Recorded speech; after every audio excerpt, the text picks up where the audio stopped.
Grand health alliance पारां 3 ॾींहंनि जे token हड़ताल बैदि अॼु मुकमल तौर ते OPDs जो बाइकाट कयो वियो आहे। हिन वक़्तु असां मौजूद आहियूं लम्स अस्पताल जामशोर में, जिते मुख़्तलिफ़ इलाइक़नि खां इलाज जे लाइ आयल मरीज़ परेशान थी विया आहिनि। डॉक्टरनि पारां OPD जो मुकमल तौर ते बाइकाट कयो वियो आहे। अचो त हिते पहुतल मरीज़नि सां ॻाल्हि ॿोल कयूं, उन्हनि खे कहिड़ी परेशानी खे मुंहुं ॾियणो पइजी रहियो आहे। भाड़ा करा करे आया हूँ, OPD बंदि लगी पिया, न दवा थी मिले न छा। असां बीमार माण्हू उस ते पिया हूँ, नंढड़ा बच्चा भी असां पिया कीकट कनि, असांखे दवा नथी मिले। तकलीफ़ आहे मूंखे, माना गुर्दे जी बि तकलीफ़ आहे, मादे जी बि तकलीफ़ आहे।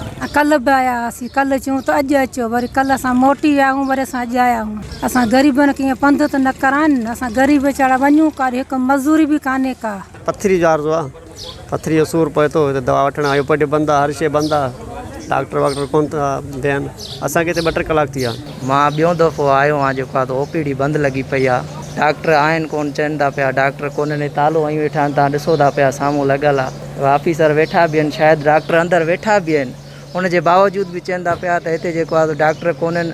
हाणे असांखे महीनो थी वियो, लाज़मी अॻियां ट्रीटमेंट कीअं हलंदी, उहो अॻी दवा कीअं वठणी आहे, डॉक्टर खे ॿुधाइणो आहे, ॾेखारिणो आहे, त उन खां पोइ वठणी आहे न दवा। इलाही उन्हनि चयो त हणाए अचो मुंहिंजी सुई टुकड़े जी, हिते आहिनि कोन मोटी आहे। हिते आयल मरीज़नि जूं ॻाल्हियूं ॿुधियूं, उन्हनि जो इहो चवणु आहे त असां जामशोरे जे मुख़्तलिफ़ इलाइक़नि खां आया आहियूं ऐं OPD बंदि हुजण करे असां जेको सो इलाजु नथा कराए सघूं। डॉक्टर OPD में मौजूदु आहिनि पर इलाजु न पिया कनि। हिननि जो चवणु आहे त OPD खोली जी परेशानी खे ख़तमु कयो वञे। कैमरामैन राशिद नवाणी सां गॾु रहमान मेमन, टाइम न्यूज़, जामशोरो।